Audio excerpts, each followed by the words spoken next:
Welcome along to the Punter on Sports Tonight, the show that likes to bring you all the value across the sporting markets. On tonight's show, we'll be taking a look forward to that thorny issue of match fixing in football. Plus, we'll be taking a look at the Premier League market, the Championship market, and of course, tackling the big boxing bouts this weekend. I'm pleased to say that Nigel Seeley is alongside me in the studio. Nigel, how's your week been so far?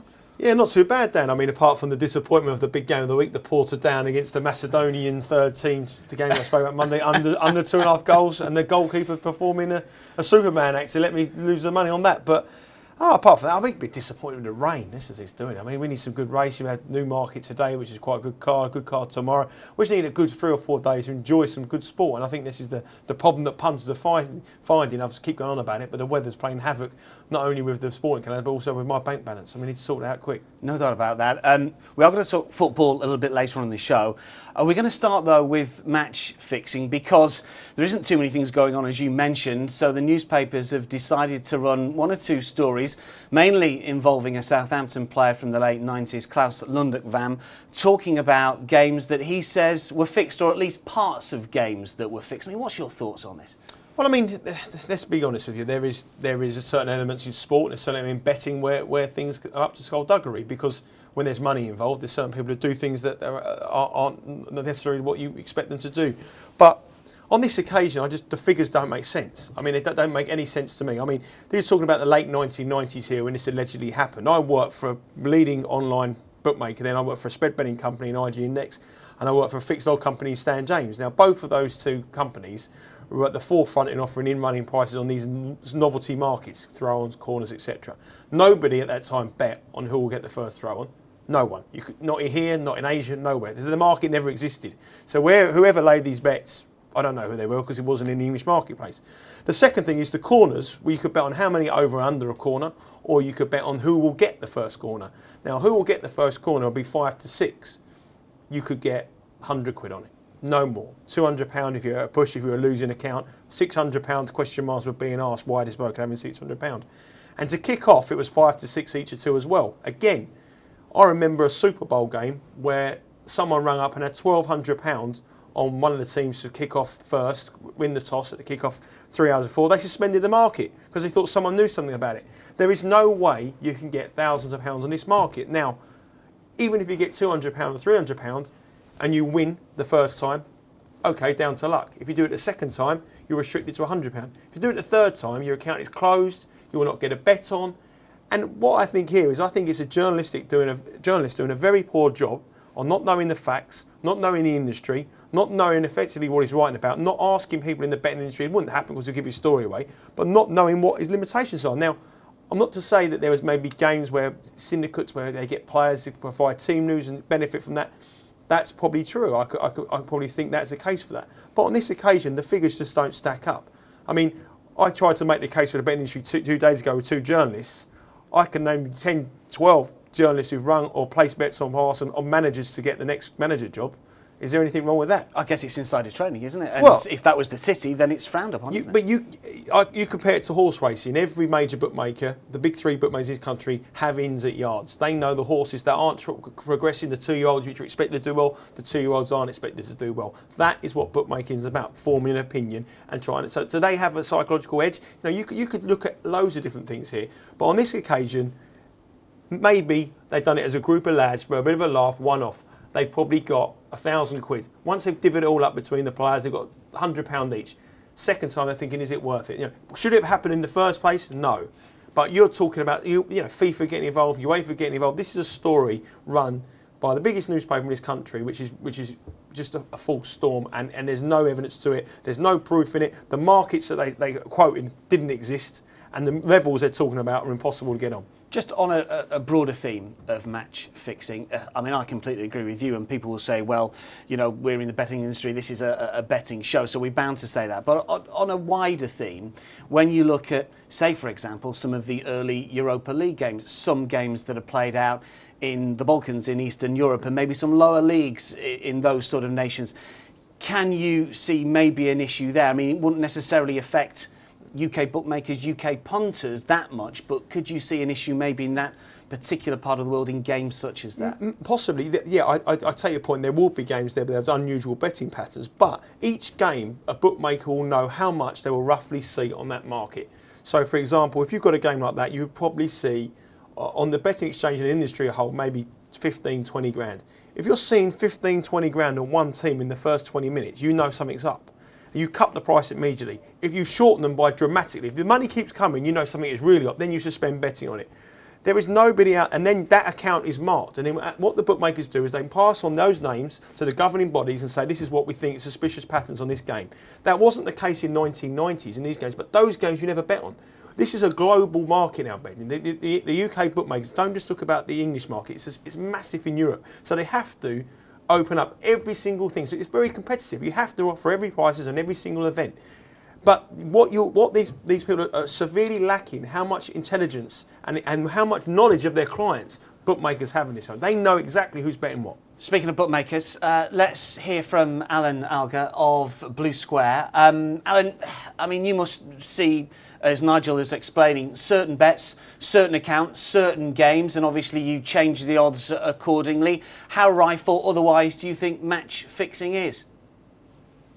I mean, match fixing as a whole, if you're talking about individual events in games, as Nigel says, very, very difficult to actually make money by doing this. I mean, we're industry insiders. I mean, if someone was to say to us just as a test case, how much could you make for me in the next few weeks if you could tell me, if I could tell you certain things that would happen in games, it would be very little indeed. As Nigel said last night on one of the programmes, the bookmakers are very sophisticated. We're very sophisticated. You have to have a bank card to open up an account with our online betting the way that we take bets. Obviously, that means that you've got to provide a name and address that's linked to that card for the money to actually deposit into the site. And from then on, we obviously know a lot about our clients, and we can trace the bets that are successful. We can trace the bets that are unsuccessful, even for the 99.99% of genuine customers that are on our site. It's still interesting for us to look into an account and say, this person's particularly good at backing these type of horses and when they win, or, you know, just little things like that. So the insight into customers is at its highest level it's ever been. So to actually be able to fix these, any market, especially the spot fixing that's been suggested, is absolutely ludicrous.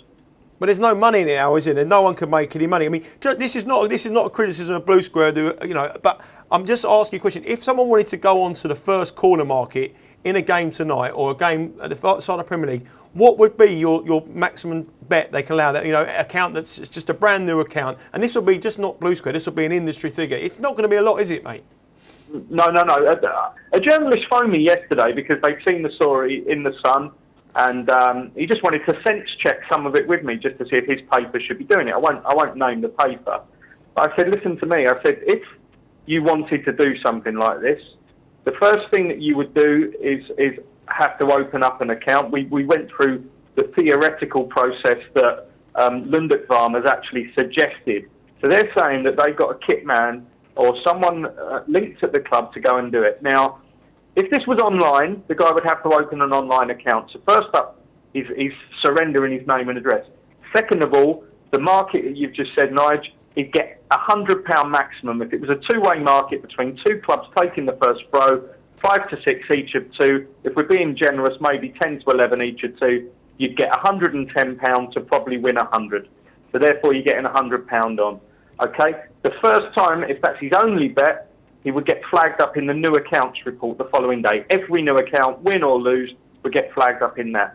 It would show that he's had one successful bet on a corners market. He would then have his account marked to say that he's had his first bet on a corners market and was successful. The second time he tried to get on that market, he'd probably only get half of what he first asked for, just putting it down to fluke, but obviously protecting ourselves.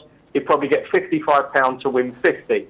The third time that he's successful, he would come back, he would get no more than £10, as you know. And if he was doing it in a shop, I find it even harder to believe, because I don't believe that any of the shops were offering that kind of market. Alan, do you think it's a bigger problem for football, essentially, rather than UK betting, because we look at those games in Albania sometimes, and obviously these days the likes of yourself and all the online firms, they offer betting opportunities on a wide range of leagues, world leagues. Do you think it's more of an issue, you know, on site almost, in situ, it's in those countries with bookmakers from that particular country rather than UK games and UK firms? I mean, you could probably say that. I don't have a widespread knowledge of how bookmakers operate in these countries. But if we go back to the cricket scandal, I think people were very quick to say the spot fixing that was alleged and was actually proven in that case, where they managed to get a no ball to be bowled in a certain over. I mean, bookmakers in any country have to be clued up, and to say that an Indian bookmaker was there saying, right, okay, you can bet with me that there'll be a no ball in any ball you want, and people were going up successfully getting large amounts of money on it. Doesn't happen, I mean, does bookmakers are not stupid. Bookmakers are not stupid in any country, let alone there. So, I mean, even if you are an Albanian bookmaker, as soon as you see something dodgy, you're going to do exactly the same as an English bookmaker. And if you're not regulated, you're probably going to do even worse. Alan, thanks for joining us on the Punter. I mean, you know, we're singing from the same hymn sheet here, aren't we, Nigel? I mean, and the spot fixing thing with the cricket and the Indian bookmaker, to me, it's almost an urban myth. I mean, I'm not saying it doesn't happen, but it's been hyped up so much in this country. I think what it was it's like foiling a terrorist attack with having the cricket thing. You knew what was going to eventually happen, and you stopped it in its tracks. It was to show those guys, we've got these guys on the pocket, and we can do bigger and better things. And that no one made money, and that was the issue there. On this, I think it's something that I mean, everybody has a view on these corners, but it was for years I've been saying they got away with it once. Sporting lost their money one game, and if you were going to do a coup on the time of the first throw-in, wouldn't you do the opposite way?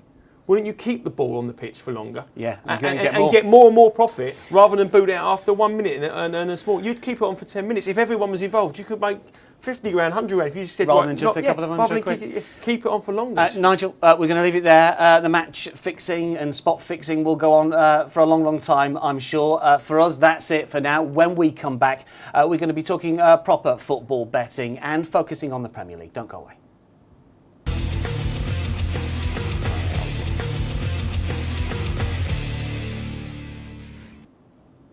Welcome back to the Punter on Sports Tonight. Time to talk Premier League, the English top flight. Fascinating as ever. Nigel with me in the studio. Manchester City, of course, are the favourites. I guess they have to be.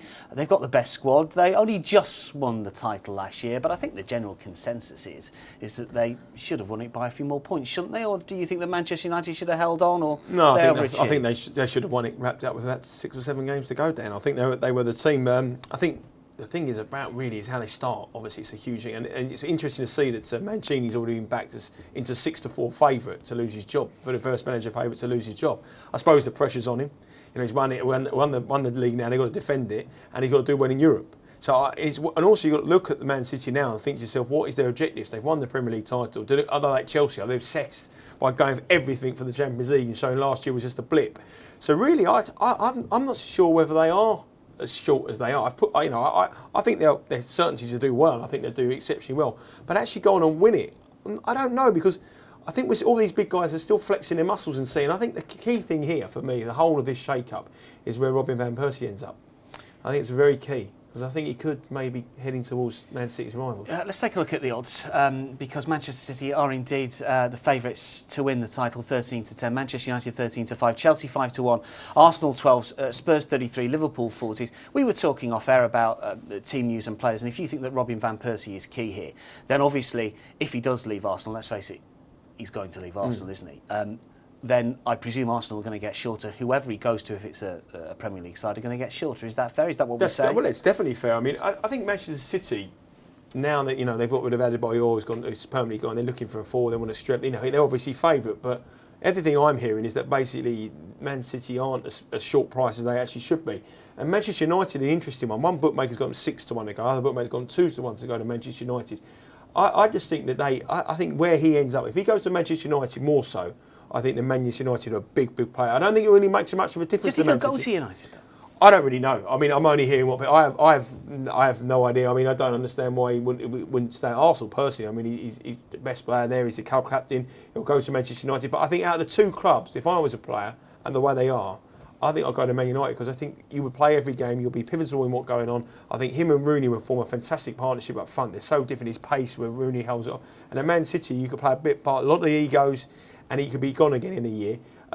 So I'm looking at the prices. I just think Man United need a centre midfield player and a centre forward. If they can get those two players, I think they're serious runners. I think the names of Sneijder, Wesley Sneijder, and Robin van Persie could make them real contenders this year. Top six, well, Manchester United and Manchester City 1 to 100, Chelsea 1 to 50, Arsenal 1 to 16. We get further down the list, and who are we looking at to break into the top six or stay in the top six? Liverpool 2 to 5, Newcastle 7 to 2. I don't fancy Liverpool at all this season. I think Brendan Rodgers is a Jim will fix it. I really do. I think getting that job. I think it's a job far too early for him in his career. I think Swansea got the better deal. I think Nowdrip's a much better coach than Brendan Rodgers. I mean, that's he's proven in La Liga quality. Brendan Rodgers has done well at lower level, but this is far too job. I can see that all imploding there. And the players he's linked with, bringing them from Swansea to Liverpool, well, they're in trouble. We can't man management with Carroll. I really think the Liverpool in trouble here. 2 to 5, I'd back 5. Well, I was going to say, we've got 7 teams listed there, so is one of those sides the odd one out, or are we looking elsewhere for someone to break into the top 6? I watched them a lot last season, and I think if they can keep Dembele and they complete them, I think Fulham could be one team could do really well this season. I think on the top 6. Maybe they just finished beyond 7th or 8th. What was it, 8th last season? They finished 7th before, and they only really put a big run towards the end of the season. At the beginning of the season, they were bottom 3 for about the first 2 months. They were in big disarray. Towards the end of the season, they were playing some beautiful football, and I think in Dembele, they have a proper player there. And I could see them at a big price getting into the top 6. I don't fancy Newcastle. I was going to say, because people will look at that and think, well, the discrepancy there is Newcastle. They did finish in the top 6 last year. They are 7 to do so again. But do you think, to a certain extent, it's going to be second season syndrome with Alan Alger, and teams are going to have worked them out a little bit, maybe as they did towards the back end of last season? Well, they worked Demba Ba out, and it wasn't more since out with Cisse coming in. They worked Demba Ba out, and I think they'll work Cisse out. I don't think those two will be as formidable as that were towards the end of the season. And I think another team who aren't in there as well, I think they'll do well. Martin O'Neill, Sunderland. I think Sunderland will do well. He's got his first season, his players, he's been linking with very similar Martin O'Neill players who've done a job, wingers, he's got pace, he's got McLean who's going to come on this season and be a revelation, I think.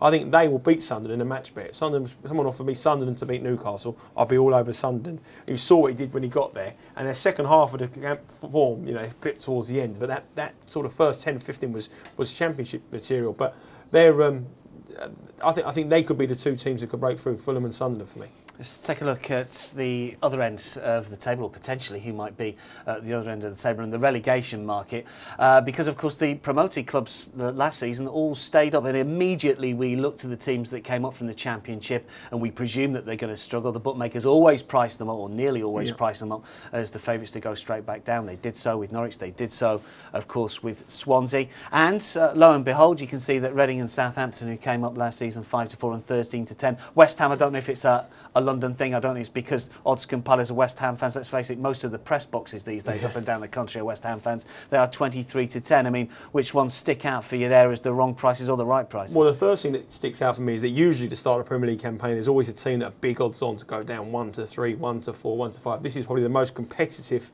Premier League we've seen. By 5 to 4, the favourites to go down. That is, everyone is odds on to stay up.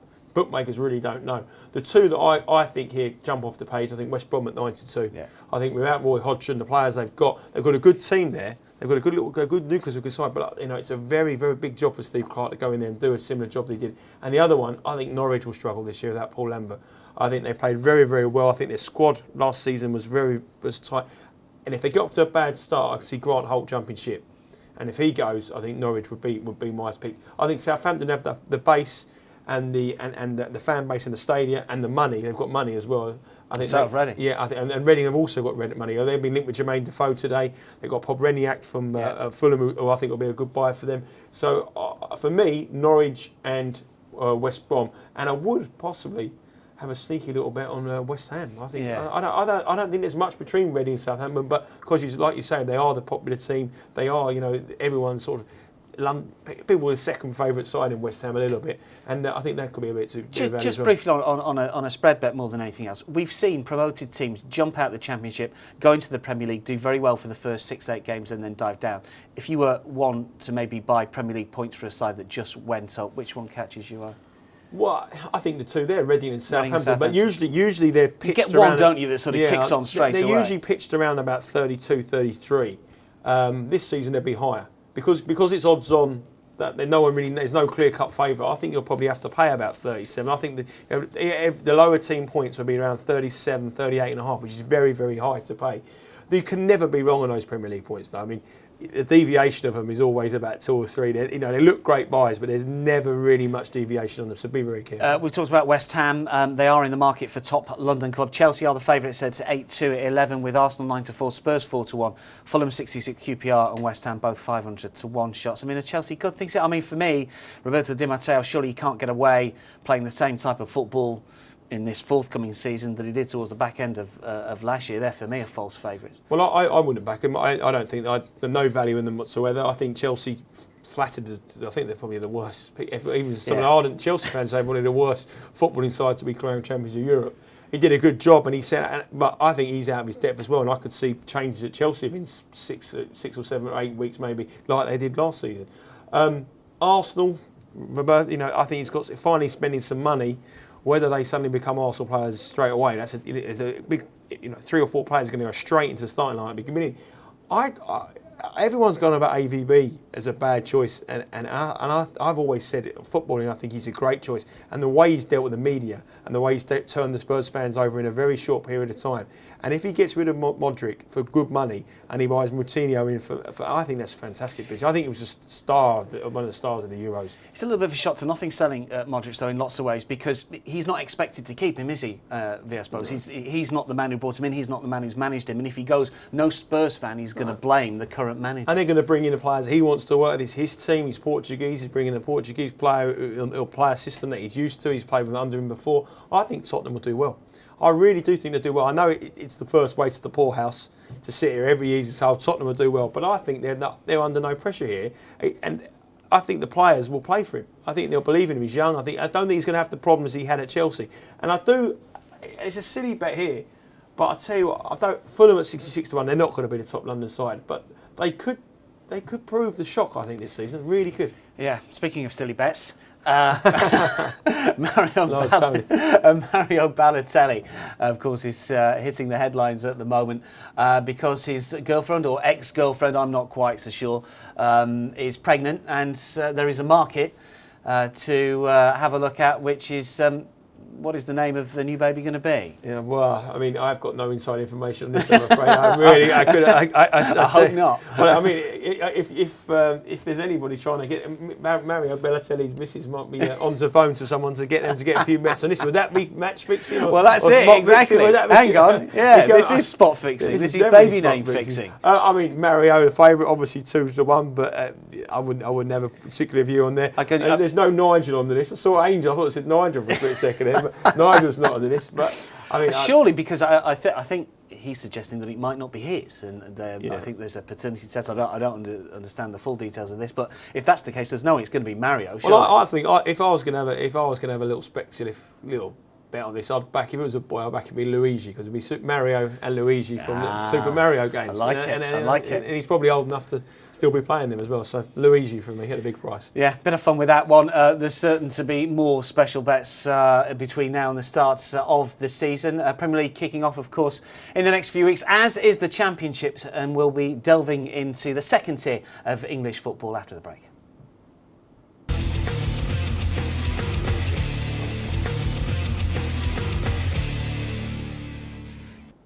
Welcome back to the Punter on Sports Tonight. Time to take a look at the Championship betting, second tier of English football. Always one of the tougher divisions, Nigel, I feel, that punters have got to deal with, because we've got teams, obviously, that have dropped down for the Premier League. Everyone expects them to go straight back up. It doesn't always happen. The bookmakers always price them up relatively shortly. But in recent seasons, we've seen teams from League One jump up not just to the Championship, but then again to the Premier League. Difficult one, I feel, for punters. It is. I think it's the hardest league not just in England, I think it's one of the hardest leagues in the world to sort of look at. It's not one of these leagues where money really talks. I mean, you can buy your way out of League Two, you can buy your way out of League One sometimes, but the Championship, the teams with the biggest money don't really sometimes do it. I mean, you look from history in the past, they haven't really done it that much. And it's getting harder and harder and harder. And obviously, the teams that come down, obviously got the parachute payments, they can survive, but it's so important to get back. And it hasn't been a profitable system over the years, certainly last few years, to back teams that have gone down. But I think it might change this year. I've got a big, strong fancy this one, even though it's competitive. This is my strongest fancy. But you see, you've just said, how many times have we? I know, but we could have sat here for so many summers thinking, oh, I fancy Charlton to bounce straight back up. I fancy whoever to bounce straight back up. But it doesn't always happen. I know it doesn't, but I really, really do, because I think on this market we've got a false favourite, and I think there's value to be had elsewhere. Let's take a look at the odds, because Leicester are the favourites, and I guess this is the team that you believe are the false favourites. 15-2 top price. Bolton 8-1, Wolves 9-1, Blackburn 12-1. Well, the last three named there obviously have been relegated from the Premier League last season. Leicester were back last season, didn't go up. Yeah, they were back heavily, and there's a bit of money coming in from at the moment, but they're not buying the calibre of player that you want to be out there. They're buying, guys, goal scorers from Fleetwood, from the Conference, who's done exceptionally well. Was it Varney? Yeah, Jamie Vardy they've signed. Yeah, but coming up this level, that's not the kind of player you want. And Bolton, for me, 8-1 each way, I think they're an absolute knocking bet. They've got the players who know how to get out of this division. They've got a manager who I think is the best manager, bar none, in this division. I think Owen Coyle, he was linked with the Liverpool job, 6 months ago, 8 months ago, and now he's managing the team in the Championship. I think the manager is so important here. I think if you know the system of that league and you get them out, if you look at Neil Warnock, you look at Sam Allardyce, they're kind of managers, and I think Owen Coyle knows exactly what to do here. We've got Wolves, who've got a complete unknown manager. I don't know anything about it. He doesn't know when he gets to go to Barnsley in a Wednesday night. What's he doing here? But I can't have Blackburn. They made some interesting signings, haven't they? I mean, Danny Murphy has agreed to go there. I don't know about Nuno Gomez. He might be going there for a bit of a pay packet, but they made one or two interesting signings. Danny Murphy, you could tell then towards the end of last season, didn't have the legs. He's not going to have the legs for this league. This league is so physical and strong. I can see Danny Murphy's a good player when you give him time on the ball, but here they're going to be. He's not going to play. Maybe he's not the player he was 3 or 4 years ago. Leeds will obviously know what to do, but I just think Bolton are a great each way bet. Obviously today, all the money has come for Forest. They've got these Kuwaitis coming. They're 9-2 just to be promoted. Well, they're were around 8-1 with some, but they still win it. From about, 25, 28 a couple of days ago? I'm ridiculous amount of gamble. And I said to before, the money doesn't really talk here. I mean, they're not being linked with players that you could buy out this. You look at money, you got Watford here. Watford have brought a manager in Gianfranco Zola, and Watford finished higher than Forest last season, and they're considered like 33-1, 40-1 rags. I think Forest are just ridiculous price. They're going to get. I wouldn't be surprised though to see Forest buying one sort of half decent ex-Premier League player or somebody of a big name, and they'll go clear favourites, and it's wrong. I mean, we're looking at the promotion odds there. Obviously, they mirror the outright odds, but they're a lot shorter because of 3 places up for grabs. Leicester 2s, Wolves 11-4, Bolton 11-4, Cardiff 4, Leeds 9-2, Blackburn 9-2, Forest 9-2. As you say, Leeds and Forest potentially rather false prices there. I mean, further down the list, I guess you're looking at the likes of Sheffield Wednesday, I quite fancy to go well. But we've seen teams in the past, the likes of Swansea, the likes of Norwich, jump straight from the Championship into the Premier League, and I guess it's all about starting well, like Southampton did, like Brighton did, even though they didn't go up, but you feel that they might have a chance then. They're not in the betting. I mean, if someone said to me now I could have a decent match bet Brighton, I'd take Brighton at big odds to beat Forest. I'd take Blackburn at each of 2 to beat Forest. I mean, this Forest side is poor.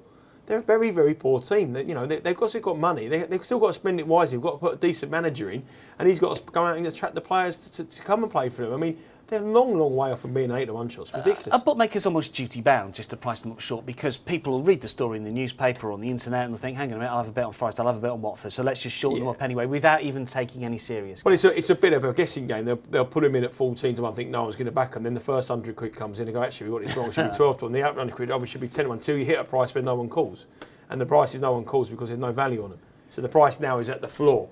Unless they start buying people of a calibre to get out of this league, it's a tall ask for them. I mean, for me, I think Bolton are a great bet. I think Sheffield Wednesday, like you say, will go well. I don't think they're going to go up, but I think they'll be in maybe a playoff position. I think it's the best they can hope for.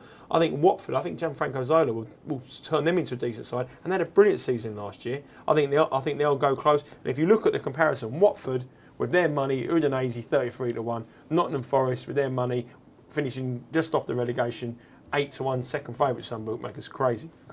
Let's take a look at the relegation odds because you mentioned Barnsley, and Barnsley towards the bottom of the list when it comes to teams to go down. As you can see, Barnsley 13 to 8 at the top of the list, I should say. 13 to 8 Barnsley, Peterborough 2s, Bristol City just avoided it, 100 to 30. Crystal Palace, Millwall 7 to 2. Millwall sort of kicked on just after Christmas to get themselves out of a little bit of trouble there.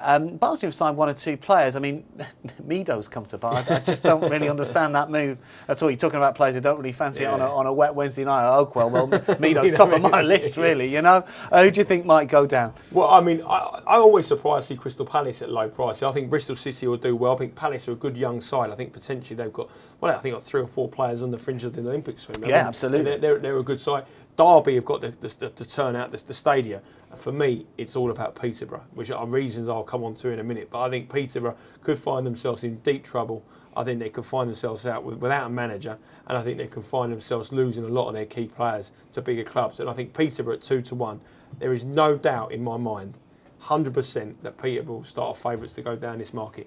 You look at how they're shipping goals as well. They leak goals like nobody's business, and you cannot leak 3 or 4 goals and expect to score 5 every time. And I think they're a selling club, and they've got rid of their best centre half. They got rid of their goal scorer last year, and they may get rid of some other key players, and I think they're in trouble. And as you alluded to, they might not get rid, but they might lose someone else. They're 2 to 1 to go down, and they could lose their manager. Is that what we're talking about here? Yeah, I mean, obviously today Forest have got rid of Steve Cottrell with immediate effect. They're looking for the manager market. When the manager market come up early today, you went at some bookmakers about 6 to 1. This is for next This Notts is Forest. This is next Notts Forest manager. 6 to 1, Darren Ferguson.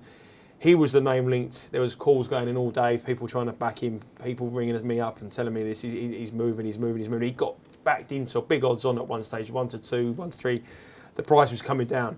What I'm understanding is that basically he's the main target, but there's a big compensation deal to be done here, and it's whether they can find the compensation deal. Obviously, Harry Redknapp's name is up there, but Darren Ferguson is the #1 target. Now, for me, if that is the case, that makes them Forest no value at 8 to 1 to ever. I mean, Darren Ferguson's a good young coach, but with the expectation and the money, he hasn't really proven it when he's gone to bigger clubs and with less Peterborough before.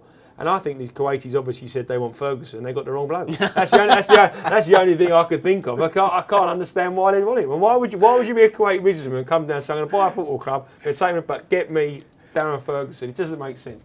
But the betting says yes, he's going to be a favourite. 15 to 8 won't be there. If you do think this is the case, that 15 to 8 won't last long. Obviously, Harry's in at 11 to 4, but then you've got the. I mean, Harry's been backed again today. He seems to get backed for every single job that he's put up for, doesn't he? Really, Harry Redknapp. I mean, Ferguson 15 to 8, Redknapp 11 to 4, Roy Keane 3 to 1, Mick McCarthy 8, Stuart Pearce 8 to 1, McLeish 9, and Diego Maradona at 16 to 1. I think he was just been sacked from the club he was out in Saudi, hasn't he? The interesting thing about these managers' markets, the market is either dead right straight away. Yeah, it's either 101 or it's either 101 on or 101 against. Or things can go wrong, and you'll see 3 or 4 names sort of go short price, go odds on over the course of about 3 or 4 weeks. Well, what happens with it is you always get one target that comes out that is the main target. Then they have to agree personal terms. They might not agree personal terms, or on this occasion, they might not agree compensation packages. There is no doubt that Darren Ferguson is the #1 target for Nottingham Forest. Whether they can cross all the I's and dot the T's or get it done, then basically that's the question. But I mean, Harry Redknapp 11 to 4, I wouldn't back him. You know, there hasn't been any. There hasn't been any calls from Rosie the cat to get on, and there hasn't been anything going on there. So I mean, I wouldn't be backing Harry Redknapp. I think that Darren Ferguson is definitely the man. And if I was looking for an alternative, someone to get you out of the league, might not play the football you want to do, but Mick McCarthy would be my second. Get you there, wouldn't he? I mean, just on managers' markets, because they're always interesting. Punters love them. There's no doubt about that. It's interesting that you say managers go 101. I think David Moyes went short. They might have been suspended for Spurs. You've got Roberto Martinez going ridiculously short price for Liverpool. If you are close to, or you have got contact with somebody who knows the manager, there is every opportunity, every chance that manager will have been asked about the job. He tells his brother, he tells his pal. They will have the right information, but it still might not come to fruition. Things might not work out. I mean, it's frustrating sometimes because you think you've got the right information, you think you've got it plotted up, but you don't. Well, there's 2 stories I remember. One of them very quickly. One of them was I remember that Stephen Gerrard being 101 to go to Chelsea. He was driving down to Chelsea, about to sign a deal. Everyone said Gerrard's left Anfield. He's driving down, and he turned back, said, "I can't do this. I want to go back." And he went back. He was bet for hundreds of thousands of pounds to go. Obviously, the famous one was Harry Redknapp when he went to Portsmouth Yeah. before. And the one, and I remember Alan Alger went to West Ham, and a friend of mine asked, he lived next door to Alan Alger's brother, and he said, "You've got a fax machine before internet. Can we use your fax machine? Because Alan just needs a fax now to accept the job at West Ham." And unfortunately, my phone was turned off. Always the way, always the way. I mean, is this a market that punters should get involved in seriously or not? Because, you know, surely it's open to getting your fingers burned. As a bookmaker, you don't know. As a bookmaker, you as a bookmaker, it's a fantastic market because you keep it in 10, 20, 30 pounds. It's a fun market, and you have a few quid on. And what happens is you have 6 or 7 different favourites. So every time you hit a favourite, if you're on the betting exchanges, you can become the bookmaker and lay that person. So you'd rather be a layer than a player. You definitely want to be a layer on this market. It's all day long. But just on the Forest situation, there's 2 bets we can get here. One is Ferguson to get the job at Forest and Peterborough to go down, is what we say. I think that's a great call. I think if he goes, I think he'll take 2 or 3 of his key players to Forest with him. I think he'll, and the way they leak goals, I think they're in trouble with him. I think they're in big trouble without him. Nigel, many thanks for now. That's the end of part 3. Still to come, though, we will be talking boxing on the Punter. Don't go away.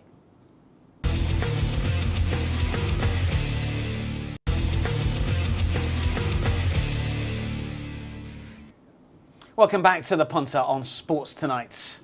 Last part of the show, and we turn again to boxing because there's a massive fight this weekend at Upton Park. It is David Haye against Derek Del Boy Chisora. Nigel, first of all, because I've not spoken to you about this, what do you make of this fight actually going ahead? Because it's a controversial fight in many ways, isn't it?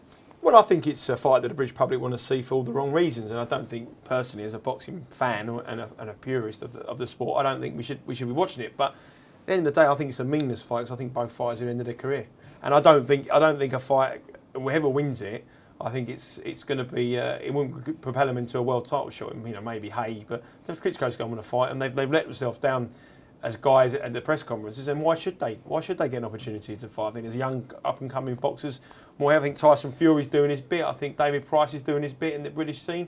Why not give them a chance? Why turn the attention on this? It's just, for me, it's what we want, and I think they'll be betting on it.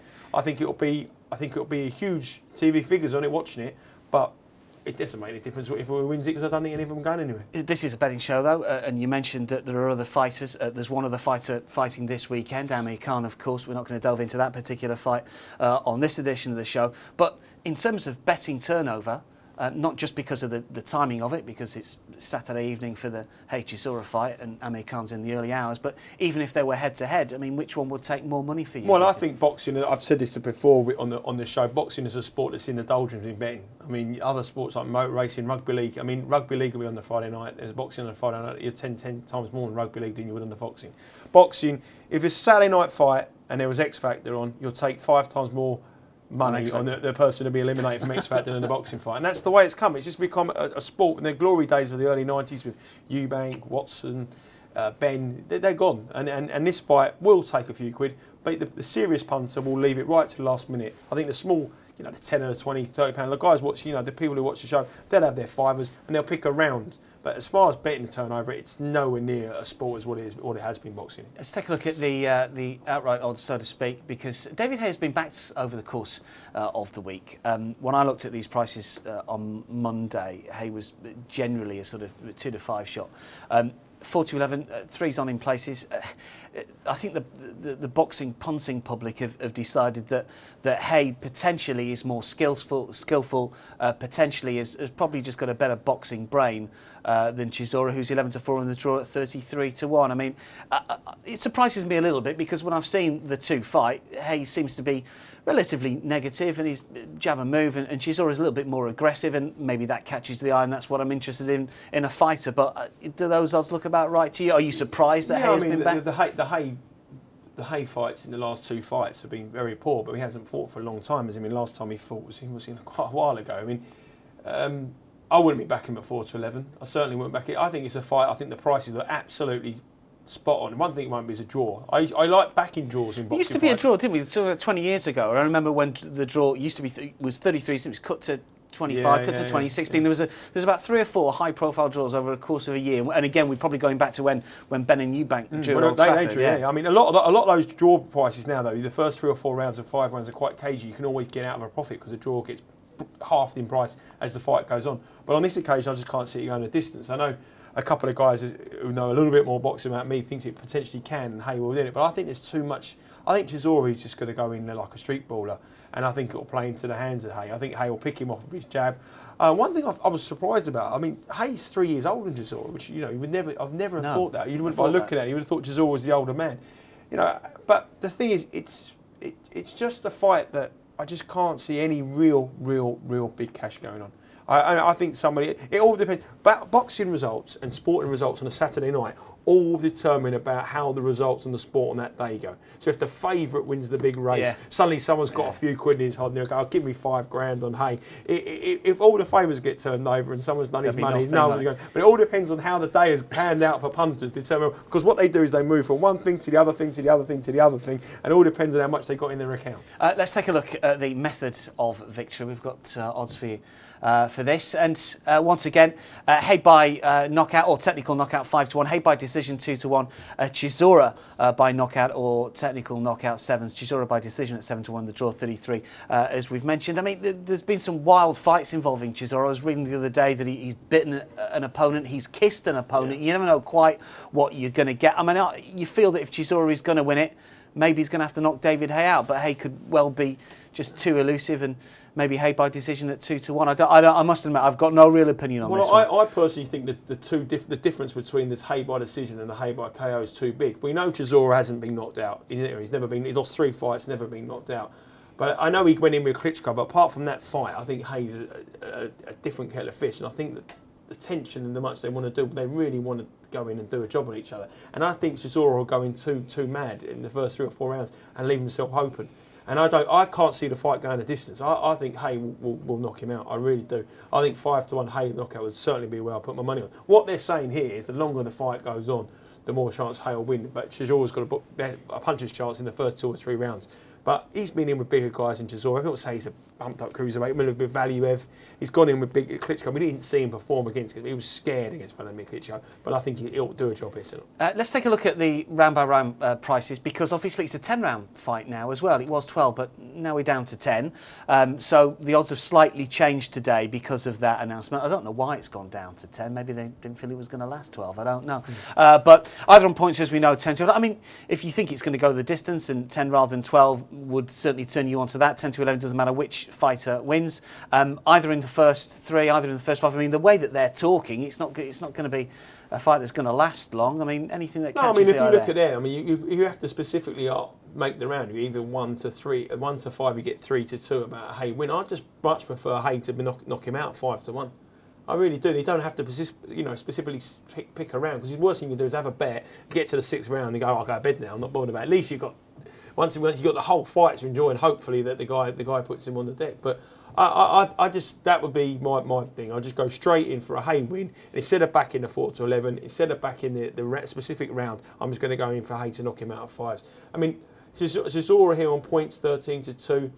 I just don't think he can win it at points. I think his only option is to knock Hay out, and I'm a layer of the fight to go to points. So basically, what I'm saying is I think that 11 to 10, the fight to have a knockout, instead of 10 to 11, the fight going points is a bet for me. He's a character, isn't he, Chisora? There's no doubt about that, as we can see here. This is an interesting pose from Del. But I mean, I don't know why he wears this. Well, certainly don't know why he wears the Paddy Power shorts, unless he's getting paid a decent amount for it. Yeah, I think he'll be wearing. I think they'll be wearing them in the ring, green ones in the ring. But I tell you what, I don't think them pants are going to help him. I'm still on the 5s. I hope he's got Paddy Power sponsoring the soles of his feet when we're looking at him lying on the deck on Saturday night. Yeah, he might. I don't know what the guy on the right's measuring. What's he measuring with his hands? He's having a good look at something. I don't know what he might have the Paddy Power underpants on, but as you say, the soles of his feet, he might be a blue square or a sporting bet. You don't know, do you? No idea. But it seems quite intriguing. I mean, these Paddy Power. I hope he won't get fined by that like Nicholas Bender did. But there you go. But I was given a pair of those by Paddy Power. And I wore them on the show, and I've worn them for probably. I haven't worn the pants for a month, but I've had them on and off, and I haven't had a winning day punting since the same day.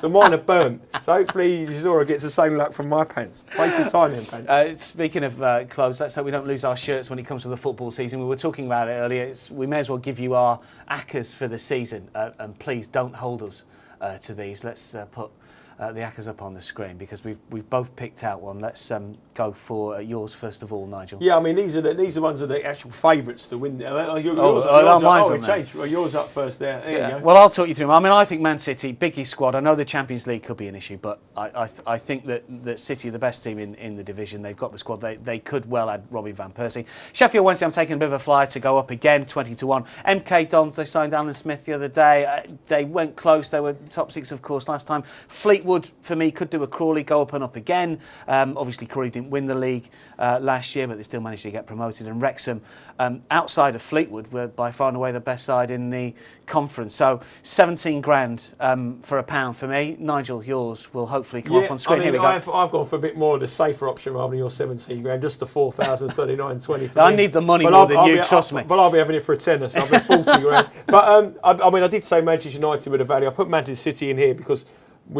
I thought each way we were looking at, and I thought there was no way they were going to be outside the front three. So Manchester City, I think they're the class team in it. I still think Manchester United might close in there, but Bolton, to 15-2, we know the reason I thought Bolton said all the show. Coventry, I think they're potentially a team at Coventry that someone could come in and take over. If the crowd get behind them at Coventry at the Rico, and they've got the best stadium there, and I think potentially it could be money invested in there. Bradford, I think they did really, really well last season, and they've got money in there.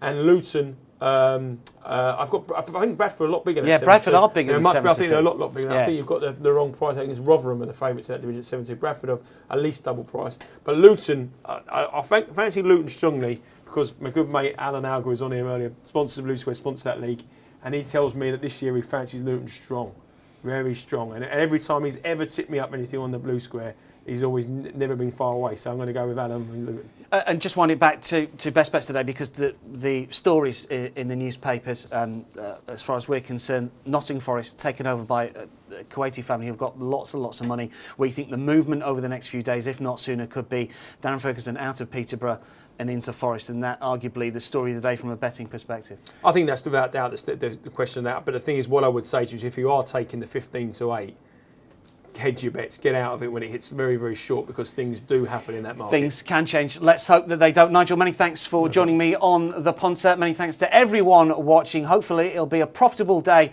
tomorrow when we'll be back. See you then. Nice one, mate.